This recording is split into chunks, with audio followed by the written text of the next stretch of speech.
Annonceurs, entrepreneurs, promoteurs et chefs d'entreprise, choisissez dès à présent votre meilleur partenaire média, Ideal Production. Ideal Production est basé à Cotonou au Bénin. Ideal Production, le partenaire exclusif de Sika TV en Afrique.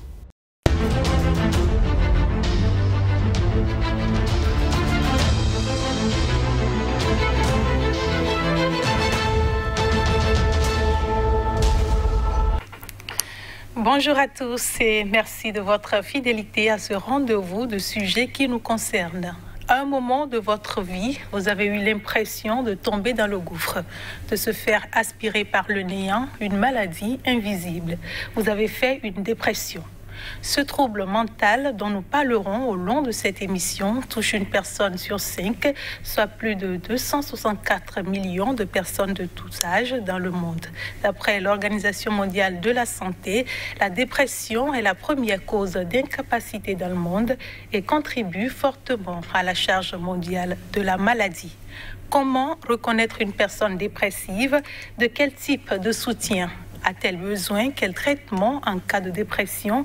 Quelles sont les limites entre la dépression et une maladie et la folie? Comment éviter le pire? Y a-t-il possibilité de l'éviter d'ailleurs?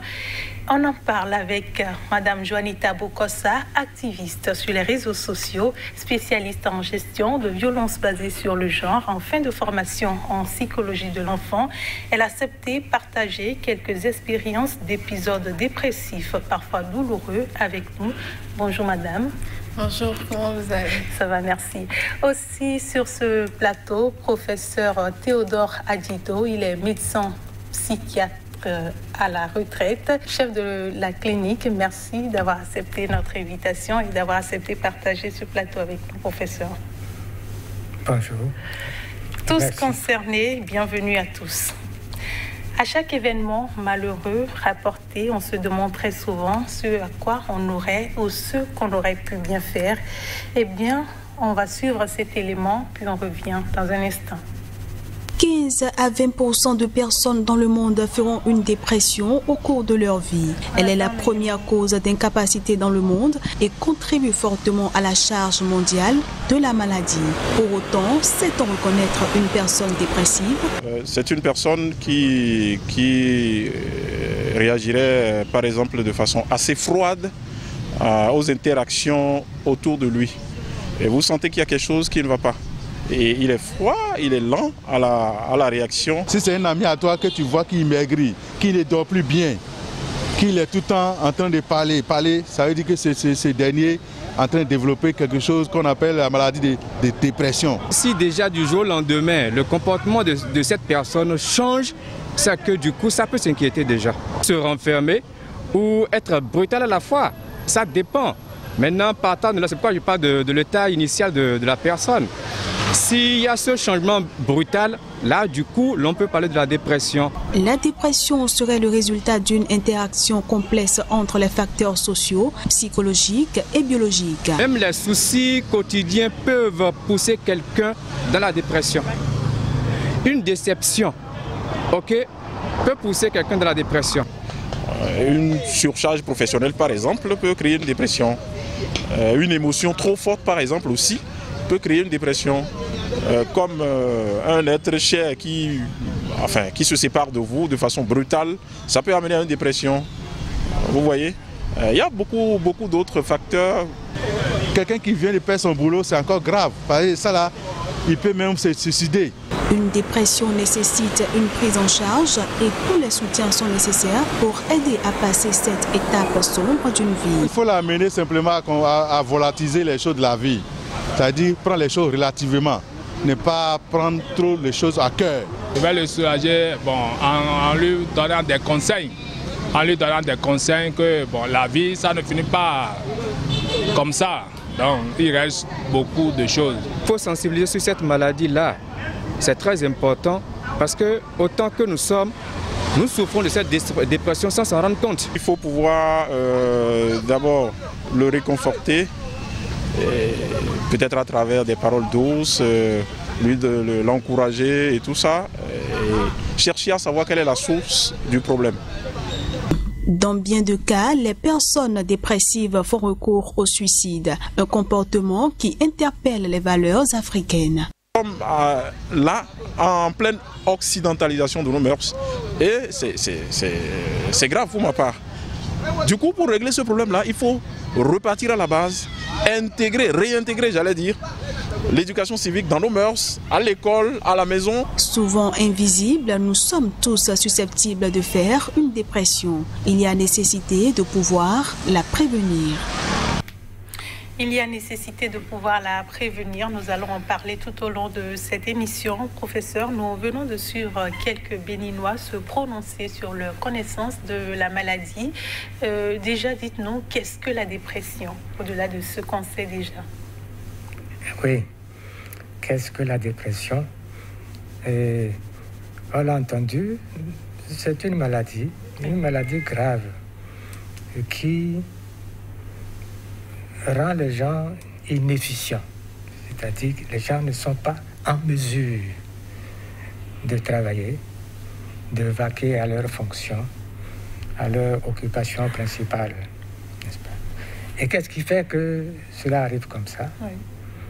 C'est parce que lorsqu'on dit dépression, on doit pouvoir lire ou trouver chez le sujet une douleur morale, une profonde douleur morale, et des perturbations qui entourent, comme baisse de l'appétit, voilà, ou inexistence carrément, trouble du sommeil, perte de la relation par rapport à l'entourage.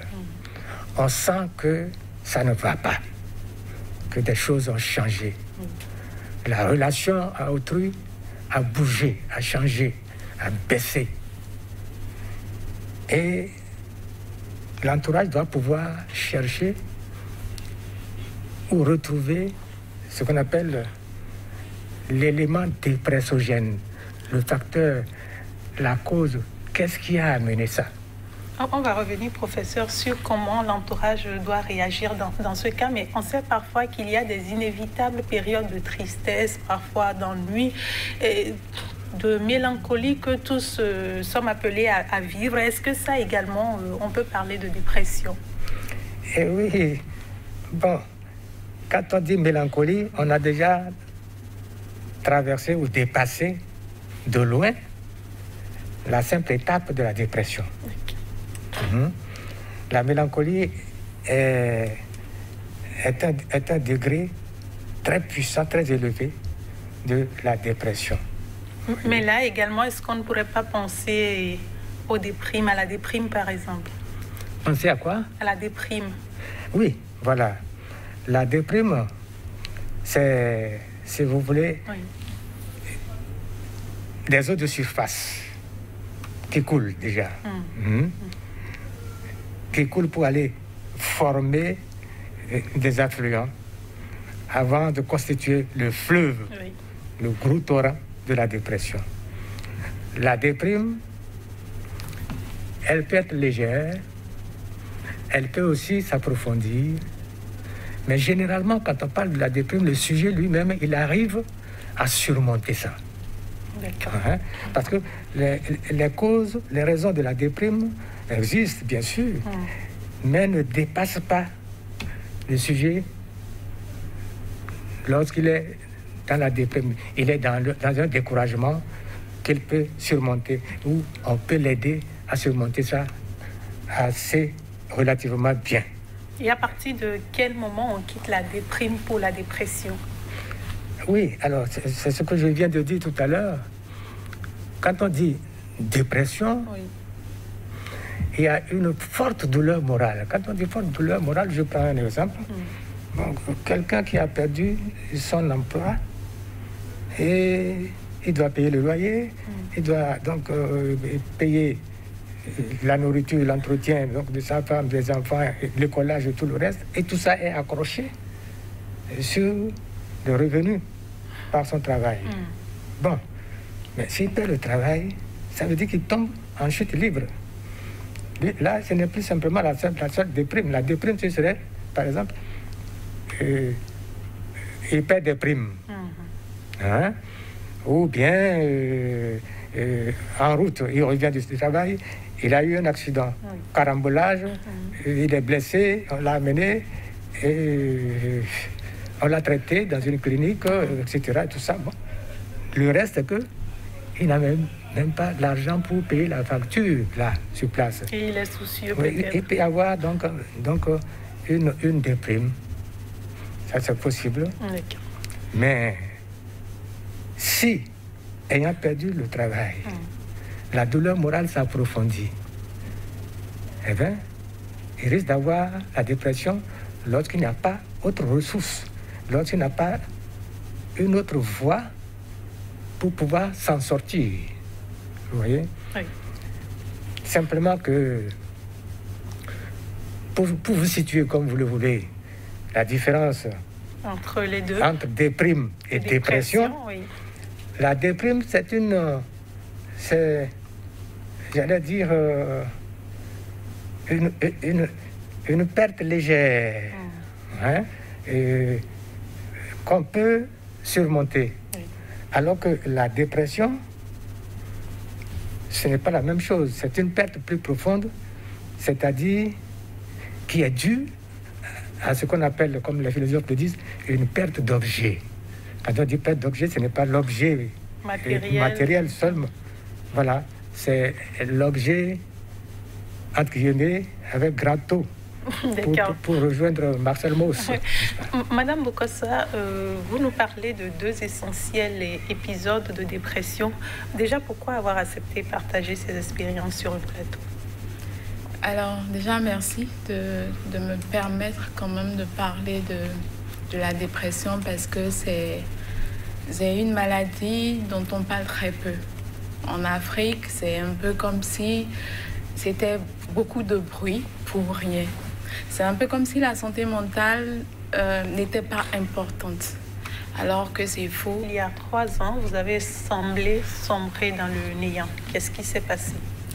Alors, il n'y a pas 3 ans, mais je dirais que j'ai pu peut-être m'en sortir il y a 3 ans. Okay. Moi, ma dépression, elle a commencé très jeune. C'était à l'âge de 9 ans. Le fait de me séparer, je vais dire, physiquement de mon père, c'était pour moi un coup très dur. Il n'était pas mort, il était là, mais je ne le voyais plus, étant donné les relations, les liens qu'on avait. Ne plus le voir, ça a été très compliqué pour moi. Donc, j'ai un peu perdu cette joie de vivre que j'avais toute petite et tout. J'étais devenue très renfermée, très isolée. J'avais comme un sentiment de... Je dirais, j'étais incomprise, je vais dire, de tout le monde. Je ne me retrouvais pas, en fait, dans la société, dans ma famille. Je ne reconnaissais plus ma place, en fait. Quelque chose vous manquait. Oui. Et j'ai très vite grandi, si je peux m'exprimer ainsi, parce que je me suis tout de suite prise en charge. Si je vais m'exprimer ainsi, je vais dire psychologiquement, parce que c'était celui à qui je pouvais parler, c'était celui vers qui je devais aller quand j'avais un petit souci et tout.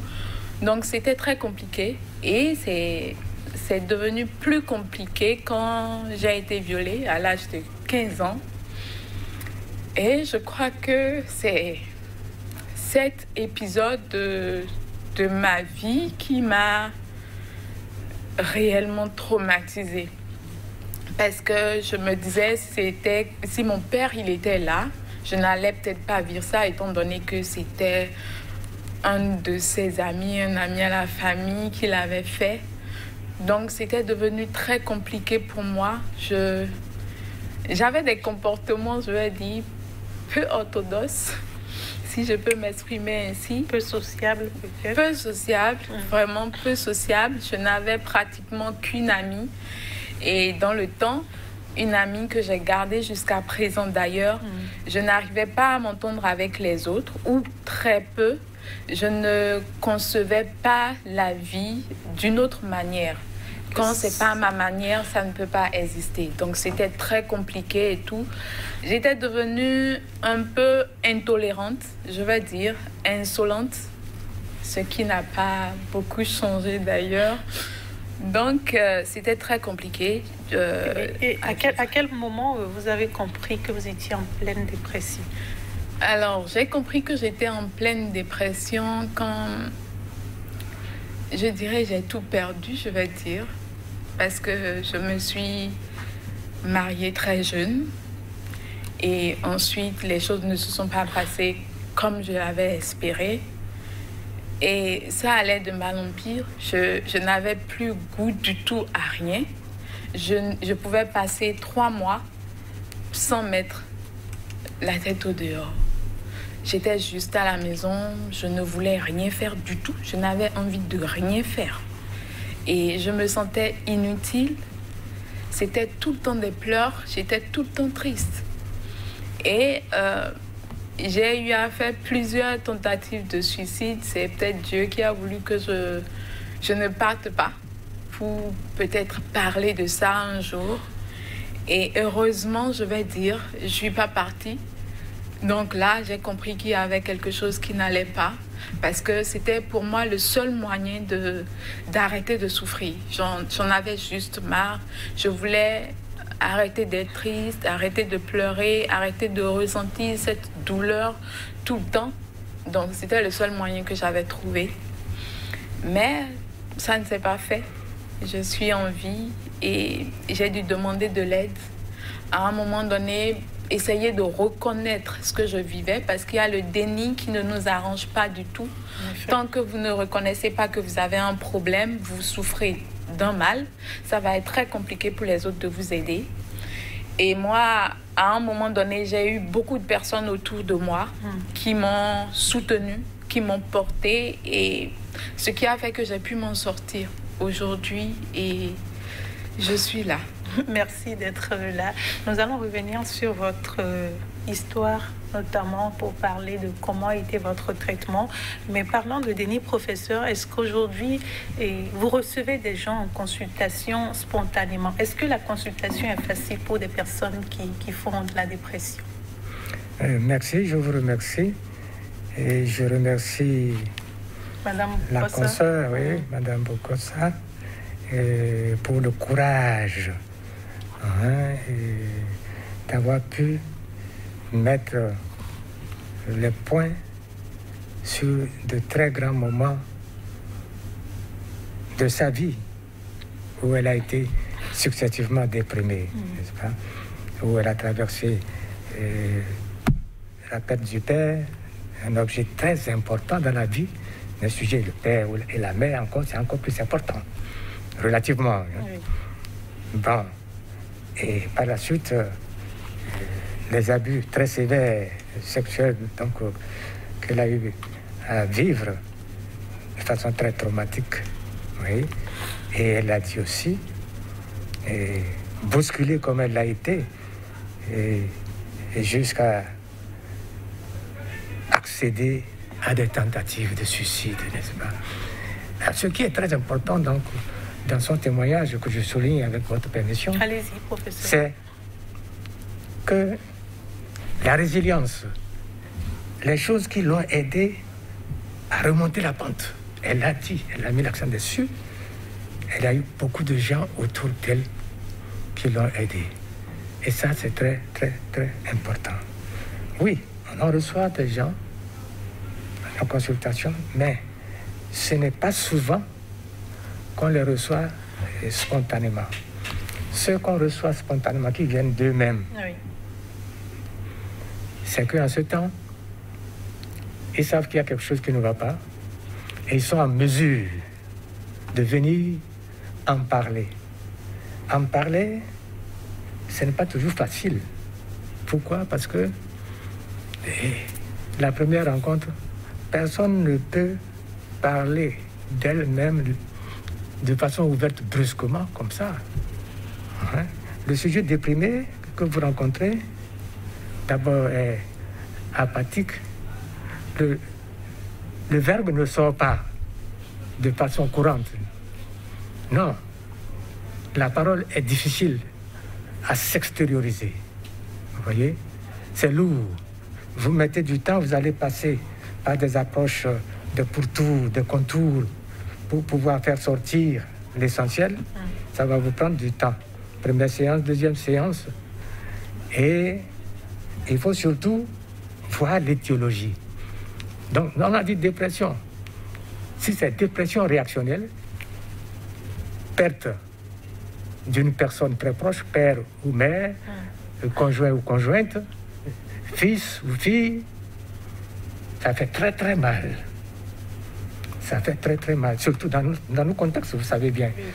Une personne âgée ne peut pas être là pour que son enfant décède. On le dit, c'est le fils ou la fille qui enterre son père ou sa mère. Ouais. Et la mère est là, et la fille meurt, ou bien le fils meurt. Attention, les rumeurs vite fait peuvent dire si la mère est âgée ou le père est âgé. Ah, est-ce qu'il n'a pas utilisé l'autre comme oreiller? Nous allons déjà vers la sorcellerie, là. C'est ça. Des soupçons. Dans les réalités africaines. Bon, voilà les réalités africaines. Oh, elle n'est pas sorcière, cette mère. Elle a perdu son enfant. Et en plus, on la soupçonne d'être sorcière. On crée encore une dépression d'un deuxième type, d'un autre ordre. C'est-à-dire, ça fait dépression dans la dépression. Vous voyez? Et donc, des types de ce genre, c'est des parents ou des proches qui les amènent pour dire, vraiment, il y a quelque chose qui ne va pas. Pour en finir, c'est important que les parents se mobilisent et le fassent à temps. Et que le sujet, le patient ou la patiente, puisse trouver ce qu'on appelle l'enfant un orateur, c'est-à-dire un interlocuteur valable, capable de l'aider à reprendre la pente. Déjà, on a commencé, à travers le témoignage de Mme Bokossa, à énumérer quelques signes qui permettent de reconnaître une personne en situation de dépression. Quels sont les symptômes, professeur? Je pense qu'elle a parlé de façon très, très imagée. Oui. Elle a dépeint cliniquement un très bon cas de dépression et aussi de mélancolie. Parce qu'elle a bien dit, elle n'arrivait plus à se retrouver, la raison de vivre n'existait plus, la joie de vivre est partie depuis. Et c'est ça qui l'a invité à faire plusieurs TS, tentatives de suicide. Vous voyez? Et en ce temps-là, c'est des moments très très fragiles et très délicats. Je sais que à la Salpêtrière, pendant qu'on y était, et un de nos professeurs, le professeur Daniel Vidlocher, père son âme, a produit un bon livre dont le titre est « Les logiques de la dépression ». Ça, c'est pour les étudiants. Je dis ça. Ce serait très bon d'aller voir de plus près ce que cela fait. Au-delà des étudiants, ce serait important que nous puissions tous lire pour savoir. Voilà. Donc, vous l'avez dit au début, c'est une maladie très grave.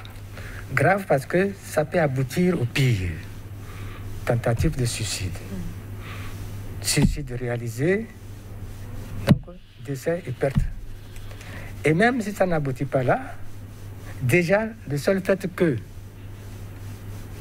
le déprimé n'arrive pas à vaquer à son travail, n'est-ce pas? Il a des troubles de sommeil, il ne dort pas. Quelqu'un qui ne dort pas est fatigué, très fatigué. Il ne mange pas, donc il va maigrir. Il sera anémié par la suite. Vous voyez, tout le cortège là, de dégâts, c'est très important. Donc, nécessairement, il faudrait pouvoir intervenir et intervenir à temps. Voir donc des agents de santé pour le secours immédiat.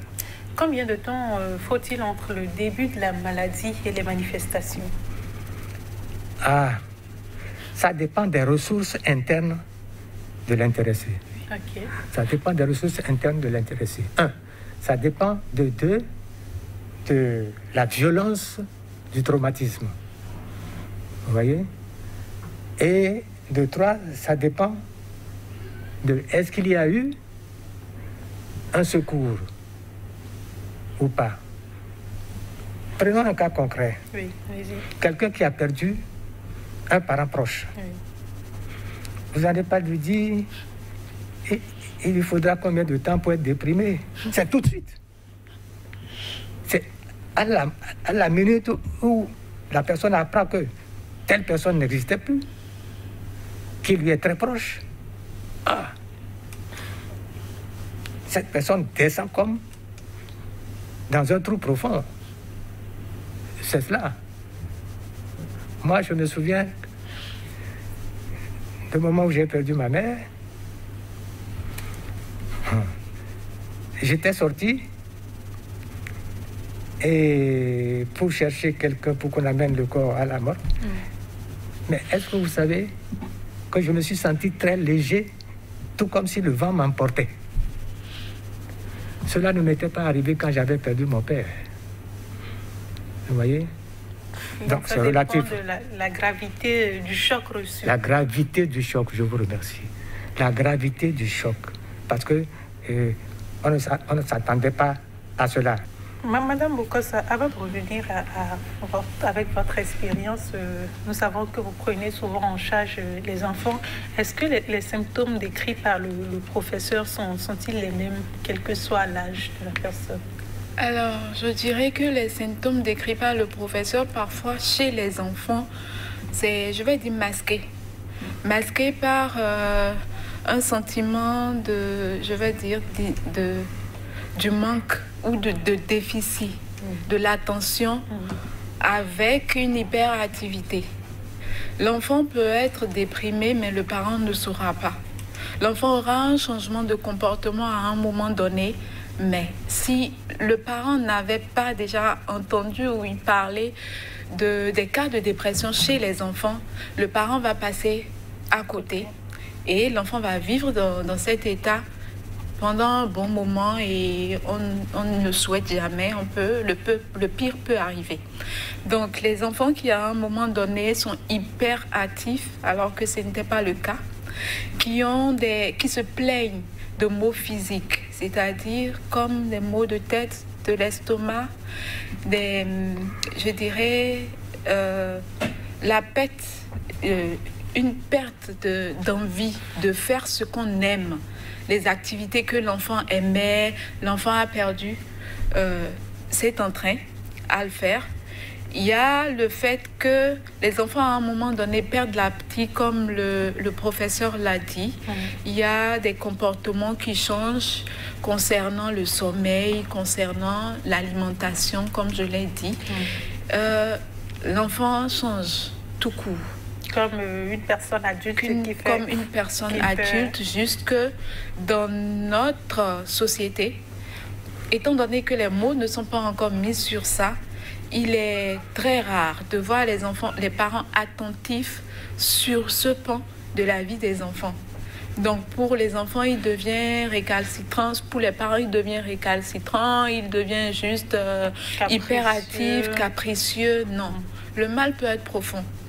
Donc, dès que vous notez des changements de comportement chez les enfants, il faut essayer de noter et aller vers les spécialistes pour quand même poser le problème et essayer qu'une prise en charge soit faite. Je reste avec vous pour comprendre, quand vous étiez en phase dépressive, est-ce que l'environnement a réagi, votre environnement immédiat a réagi? Alors, c'est le problème que beaucoup de personnes ont. Moi, personne ne savait réellement que je déprimais, étant donné que je souriais toujours. Donc, même après des années, j'ai pris de l'âge, c'était toujours comme ça. J'étais toute seule à comprendre ce que je vivais. Mais au dehors, je souriais, j'étais quand même serviable de temps à autre avec les gens. Et le refuge que j'ai trouvé à un moment donné, c'était de vivre pour les autres et non pour moi. C'est-à-dire, je trouvais juste plaisir à aider les autres, à sauver les autres. Et moi-même, tout en gardant vos problèmes. Donc, c'était ce qui m'amenait quand même à aller de temps à autre. Mais à un moment donné, je n'en pouvais juste plus. Donc, j'ai dû demander de l'aide. Moi, par contre, je n'ai pas eu du mal à en parler. Je me suis juste effondrée. Donc, j'ai commencé à balancer tout ce qui m'arrivait, tout ce que je vivais et tout. Donc, ça a été compliqué, hyper compliqué. J'ai eu beaucoup de personnes, mais qui n'étaient pas de ma famille, je vais dire, de ma famille proche, je vais dire. Mon père était là. Il a été un énorme secours pour moi. À un moment donné, il y a eu mes amis, ma meilleure amie, mon amie d'enfance, je vais dire, et plusieurs connaissances. Donc, ce sont ces personnes qui m'ont entourée et il faudrait à un moment donné fuir énormément ces personnes vers qui vous allez et qui vous disent mais toi tu as tout, tu ne devrais pas souffrir, tu ne devrais pas être triste. Non, ce sont des erreurs à ne pas commettre quand nous sommes en face d'une personne en état de dépression. Ça renforce encore plus l'indignité de la personne vivant cet état. Donc, il faut une compréhension et une écoute active. Il faut d'abord une connaissance de la maladie. Voilà, surtout. Et pouvoir faire comprendre à la personne que nous comprenons ce qu'elle vit et que c'est forcément pas de sa faute et que c'est peut-être un épisode passagère qui va bien se terminer. Donc, il faudrait beaucoup faire attention aux interventions que nous avons quand nous sommes en face d'une personne dépressive. Professeur, est-ce que les personnes dépressives repoussent-elles les autres ou c'est l'environnement qui les repousse ou mieux encore, elles pensent parce que ça peut ne pas être... Il y a dépression et dépression. Oui. Vous voyez Et les personnes dépressives, est-ce qu'elles repoussent les autres? Si il s'agit d'une dépression mélancolique, le mélancolique se rétracte. Il se rétracte. Il est gêné par la présence et l'approche de l'autre.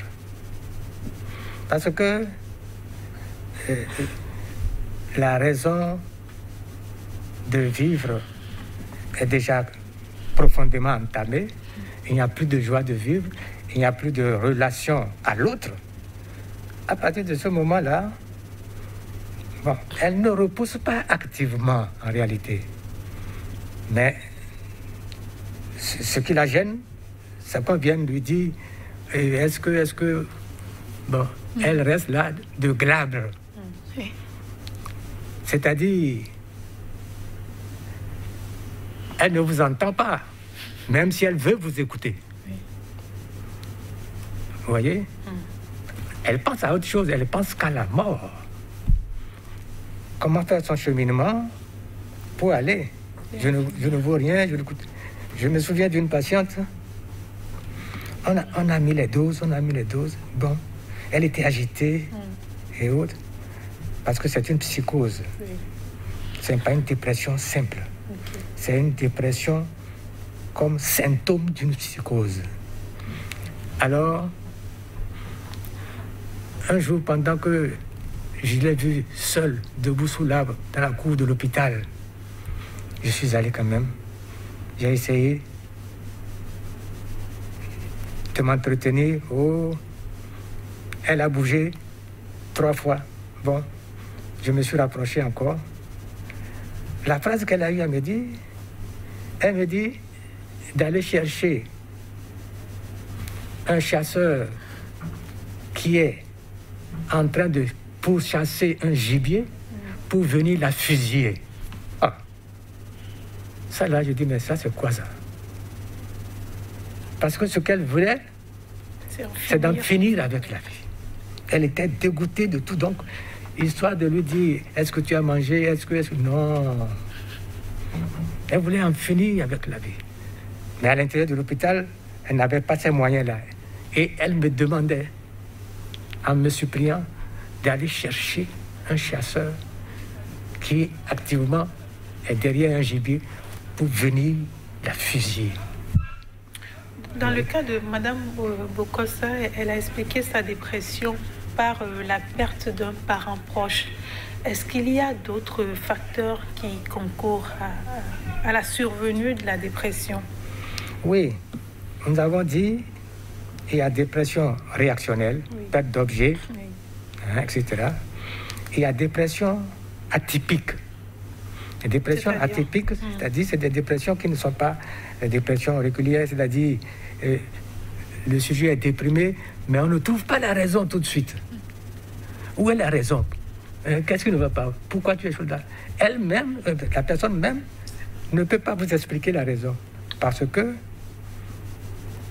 c'est attaché, sa dépression est un symptôme d'une maladie mentale plus grave, comme une psychose, laquelle, ça peut être une schizophrénie, vous voyez.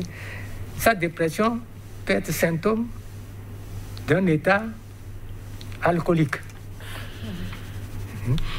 de l'avancée donc d'un éthylisme assez profond. Sa dépression peut être aussi symptôme d'une consommation abusive de drogue, surtout les opiacés, héroïne, etc. Vous voyez? Bon, sa dépression peut être aussi symptôme de virus. Une maladie. D'une maladie virale qui a attaqué l'encéphale, le système nerveux central. Sa dépression peut provenir, par exemple, d'un état avancé de la syphilis, etc., etc., etc. Vous voyez? À partir de ce moment-là, les états dépressifs ne sont pas les mêmes. Vous voyez? Vous prenez les scolaires, les élèves qui, durant l'année, ne travaillent pas régulièrement, et à l'approche de l'examen, veulent réussir, doivent réussir, bachotent, veillent, prennent du Maxiton pour ne pas dormir, etc. Du dumping, se dopent plutôt. Au bout d'un moment donné, qu'est-ce qui se passe? Ils vont craquer. Ils vont craquer parce qu'ils sont surmenés.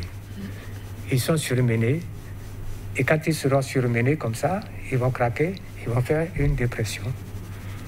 Vous voyez? Même chose pour les milieux universitaires. Donc, il y a plusieurs facteurs. Il y a également une dépression qu'on fait pour les femmes enceintes. La dépression effectivement, la dépression donc, de postpartum, la dépression liée à ce qu'on appelle dans le jargon la psychose puerpérale, liée à la puerpéralité, et qu'on peut rencontrer chez la femme enceinte deuxième versant à partir de 5-6 mois jusqu'à l'accouchement ou après l'accouchement, même les 6 premiers mois ou 18 mois même après l'accouchement. Et en ce temps, qu'est-ce que vous voyez? Des phénomènes poignants. La femme est incapable de s'occuper du bébé. Il faut tout de suite qu'on prenne le bébé de là. La femme, elle ne peut pas s'occuper d'elle-même, se laver, etc., faire ses propres soins. Elle ne mange pas. Elle a des troubles de comportement importants. Elle peut faire donc beaucoup de choses, des dépenses inconsidérées, de tout le reste. Bref, elle est incapable de travailler, elle est incapable de vaquer à son hygiène corporelle, de s'habiller, de s'intéresser au monde environnant. Là, il faut tout de suite l'hospitaliser, la prendre en charge, et quand c'est bien fait, ça revient. Et après, elle va commencer par dire, mais où est mon bébé? Où est mon bébé? Vous voyez? Mais dans ces cas, parfois on fait vite d'assimiler ça à la folie et puis on pousse la mère. Ben oui, vous avez raison. C'est-à-dire que Et je souris pourquoi? Parce que lorsqu'on dit psychose, ce que nous appelons populairement la folie n'est plus loin. Si on dit n'est plus loin, c'est que on a beaucoup parlé. Parce que autrefois, c'est la folie. Mais la folie, qu'est-ce que c'est? La psychose est au cœur de la folie. C'est cela la question. Vous voyez? Alors, là, il y a perte du sens de la réalité, il y a dissociation mentale, bon, il y a parfois délire. Et il peut ne pas avoir toujours délire, n'est-ce pas? Dans le cas donc, des adolescents où il y a donc, beaucoup plus de troubles de comportement. Vous voyez? Donc, je vous vois venir parce que vous allez parler sûrement de la limite entre dépression et folie. Oui. Je vais poser la question en introduction. Lorsque vous avez la mélancolie, les chercheurs lient la mélancolie vers les confins de la psychose. N'est-ce pas? Parce que ce qui se passe, c'est que le sens de la réalité est déjà perdu. La dissociation mentale est là déjà sûrement. Ce que les Allemands appellent le Dispaltung. Le sujet ne peut plus donc se réaliser lui-même et lui tout seul. Il faut nécessairement une assistance médicale spécialisée. Vous voyez? Donc, voilà la question. Donc, la dépression peut conduire à une folie. Ou la dépression est un début de... C'est-à-dire que la dépression simple, seule, dite réactionnelle, il y a perte d'objet, bon, et il n'y a pas perte de la raison. Là, la dépression, ce n'est pas la folie. Mais il y a une perte d'objet atypique, c'est-à-dire la raison directe de la dépression n'est pas lisible. À partir de ce moment plutôt, le soignant qui suit ce patient ou cette patiente va faire très attention pour une entrée possible dans une psychose. D'accord, professeur. Voilà. Madame Bokossa, est-ce qu'avant votre dépression, vous avez eu connaissance dans votre famille de quelqu'un qui serait dépressif ou qui aurait eu également des pensées nuisibles? Non, à ma connaissance, non. Déjà que nous sommes très peu nombreux où je connais pas beaucoup de personnes dans ma famille, donc c'était juste mes frères, ma mère, mon père et quelques cousins, donc je ne crois pas. Je n'avais pas connaissance de ça. La dépression a des facteurs génétiques, professeur? Oui. Il y a des facteurs liés à la génétique et dans le cas des dépressions. Oui, et pour des dépressions réactionnelles, je ne dirais pas que oui, non. Okay. Hein? Il ne faut pas aller chercher la génétique dans des dépressions réactionnelles. L'exemple, je rentre chez moi, je fais un accident sur la route, et un accident assez grave qui m'a causé beaucoup de préjudice, ça me déprime. Il n'y a pas de génétique là. D'accord. Par contre, si dans la famille, le grand-père a une tendance dépressive et que il y a des maladies psychotiques, j'allais dire, répétitives, et là, bon, il y a un faible pourcentage donc de transmission de facteurs génétiques signalés. Pourquoi? Parce que, vous savez, il y a moins de 1% des familles, bon, on ne cite pas de nom naturellement, où on trouve de façon répétée des malades mentaux. Et il y a certaines familles où sur 9 membres, vous trouvez au moins 7 qui se tapent une psychose. Alors, on se pose des questions. Vous voyez? Et des psychoses où on trouve des syndromes dépressifs comme facteurs associés. Vous voyez?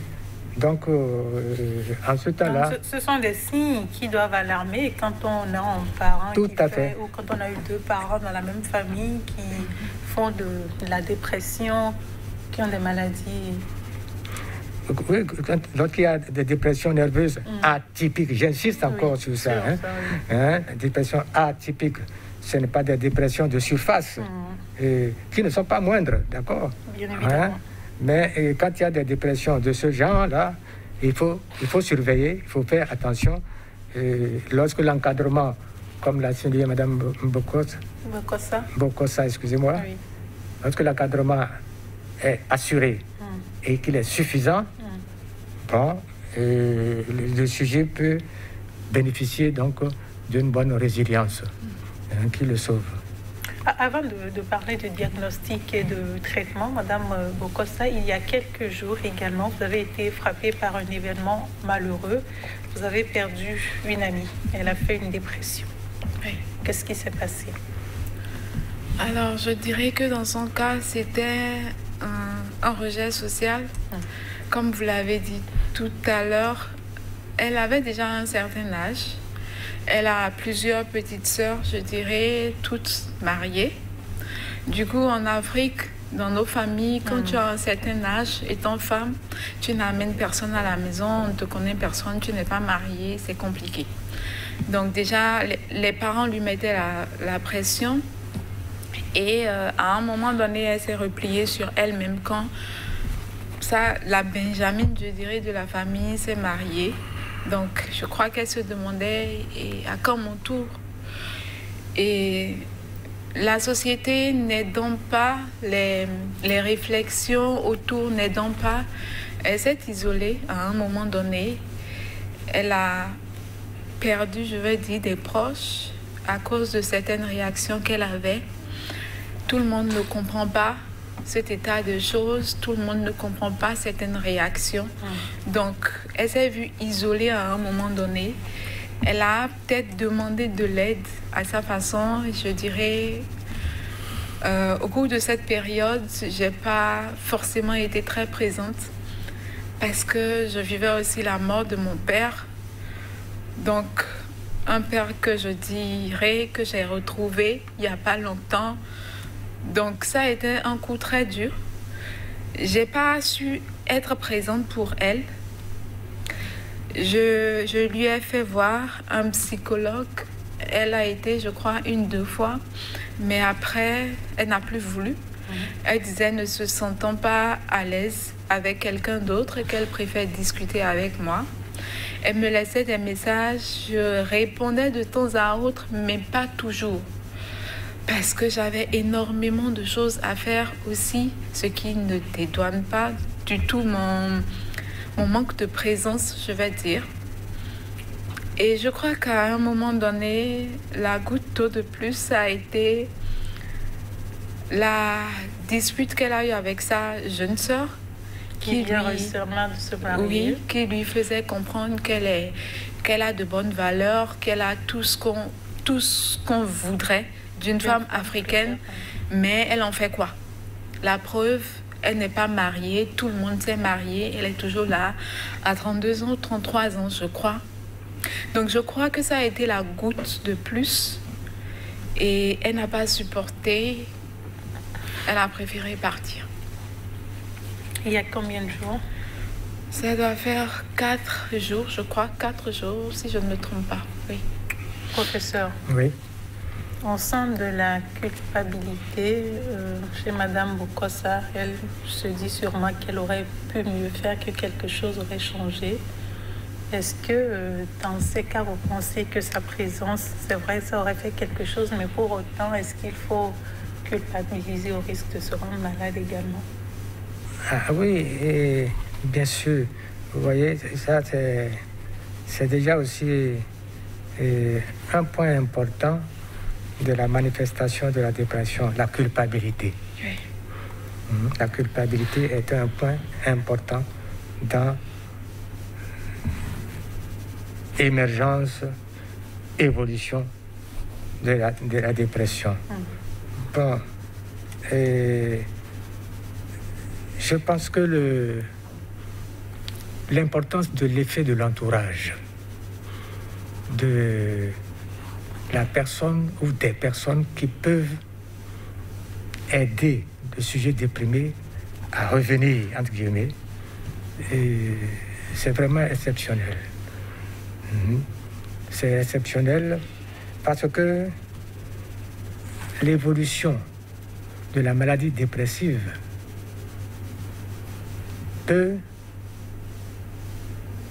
être renversée, on peut renverser la spirale si l'aide, l'assistance affective, pas forcément médicamenteuse, si l'assistance affective est suffisante et efficiente, mais l'autre peut progressivement et sûrement revenir.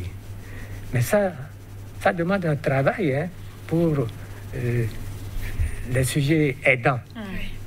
Ça demande un travail, ça demande une implication, ça demande un investissement aussi.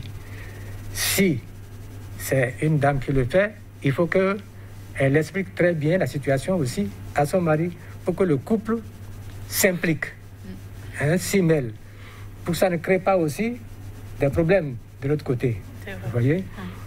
Donc, c'est une façon de dire, on peut les sauver. Comment est-ce que se pose le diagnostic de la dépression? Oui, le diagnostic de la dépression, on l'a dit plus ou moins déjà au début. J'ai dit l'existence d'une douleur morale. Je dis la fatigue, fatigabilité aussi. Pour un rien, le sujet est fatigué. Il y a la neurasthénie, c'est-à-dire la faiblesse des nerfs. Il y a la psychasthénie, la faiblesse donc du psychisme. Oui. Il y a l'insomnie ou les troubles du sommeil. Il y a manque d'appétit, vous voyez, ou baisse donc de l'appétit, perte de poids, adynamie, et etc. Et on a dit aussi culpabilité. Le sujet donc va s'auto-culpabiliser. Et quand l'autoculpabilité arrive, on avance déjà vers la mélancolie là. Je ne sais plus à rien, vraiment, bon, ceci, cela, tout ça. Dévalorisation de soi. Et en ce temps-là, la raison de vivre commence par se mettre en équation. La joie de vivre est déjà partie. Quand la raison de vivre se met en équation, le danger est là pour le suicide. Les idées noires et le cheminement de comment passer à l'acte. Oh, ça là, c'est vrai qu'en milieu familial, les gens ne peuvent pas remarquer ça. Elle l'a bien brossé tout à l'heure. Les gens ne peuvent pas remarquer ça. Et ça peut passer rapidement, subtilement, sous la main. On perd le sujet sans le vouloir, sans le savoir, sans s'y attendre. Voilà. Madame Bokosa, il ne nous reste plus beaucoup de temps, on va y aller très rapidement. Quel est le traitement qui vous a aidé véritablement? Est-ce que c'est l'écoute ou votre traitement a été également médicamenteux? Alors moi, mon traitement a été à un moment donné médicamenteux à cause des troubles de sommeil. Donc je pouvais passer toute la nuit les yeux grands ouverts jusqu'au petit matin. J'allais au boulot comme ça et c'était compliqué. Donc j'avais beaucoup plus besoin d'antidépresseurs à un moment donné, mais c'est pas forcément ça qui m'a aidée. C'est beaucoup plus mon entourage, ces personnes qui m'ont à un moment donné entourée et qui, vaille que vaille, malgré tout, ont été présentes là pour moi, pour que j'aille mieux. Sinon, c'était pas évident. C'était pas du tout évident s'ils n'étaient pas là. Professeur, on connaît toute la réticence autour des antidépresseurs. Est-ce qu'aujourd'hui, c'est ce que vous conseillez le plus, les antidépresseurs? Oui, bon, mais c'est normal que lorsqu'on veut traiter une dépression, oui, on pense aux antidépresseurs. C'est tout à fait normal. Parce qu'il y a baisse de l'humeur, oui, mais il faut relever l'humeur. Il faut penser à relever l'humeur. Mais il faut penser à relever l'humeur par quelle approche? Premièrement, l'étiologie de la dépression. Oui. Quelle est l'origine de la dépression? Si la dépression est une dépression dite réactionnelle, c'est-à-dire comme conséquence de quelque chose qui est arrivé, on a dit perte d'objet, deuil, ou bien divorce, ou perte d'emploi, des trucs clairs comme ça. Bon, il faut aller dans la réparation par comment on peut faire. Je ne dis pas, s'il y a deuil, il faut aller réveiller celui qui est mort. Non, ce n'est pas ça. Il faut bien me comprendre. Hein? C'est-à-dire, s'il y a deuil, comment faire pour aider celui qui a perdu quelqu'un à faire le travail de deuil. C'est-à-dire à savoir que il y a naissance, il y a vie et il y a mort. C'est le cycle normal, naturel de chaque individu. Hein? Mais ça ne se dit pas comme ça pour celui qui est éploré. Non. Bon, ce qu'on fait d'habitude. Bien sûr. Ça ne se dit pas comme ça. Il faut l'assister. Et nous avons, en Afrique, généralement, attention, nous avons beaucoup de ressources de solidarité. Nous avons encore. Parce que ça a commencé par bien s'effriter. Oui.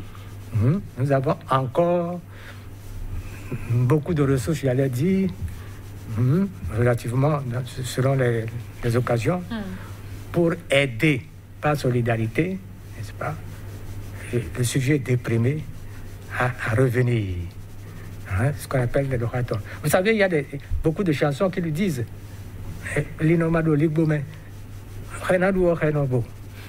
Et on dit. Pour ceux qui ne comprennent pas fort. Bien sûr, c'est-à-dire que si le propriétaire n'est pas là, elle a dit, quand son père était vivant, elle était forte. Parce que le parapluie était là. Quand sa maman, je ne parle pas de Madame Bokassa, oui, je parle pour... Voilà. Quand la maman est là, on a le grand parapluie. Oui. Et la chanson dit, quand ton papa ou ta maman donc, est vivant et en vie, et que l'entourage veut te critiquer, dire du mal de toi, l'entourage tourne sa langue 7 fois avant de parler. Hein? L'entourage va réfléchir parce que tout de suite, il y a le bouclier qui est là. Mais quand tu perds, n'est-ce pas, ce parapluie-là, mais tu te sens dénudé. Pas physiquement, c'est-à-dire par rapport à cette protection-là. Nous sommes surpris par le temps, professeur. Madame Bokassa, vous allez permettre très rapidement, professeur, comment est-ce qu'on réussit à s'engager à nouveau dans la vie quand on finit une étape dépressive? Comment réussir très rapidement? Oui, comment réussir à s'engager? Ça, c'est la résilience. Oui. Comment réussir à s'engager? C'est-à-dire, la raison de vivre doit revenir. Oui. Il faut se cramponner à cela. Et quand on se cramponne à cela, on se fait un nouveau projet de vie. Et si on se fait un nouveau projet de vie réalisable, oui.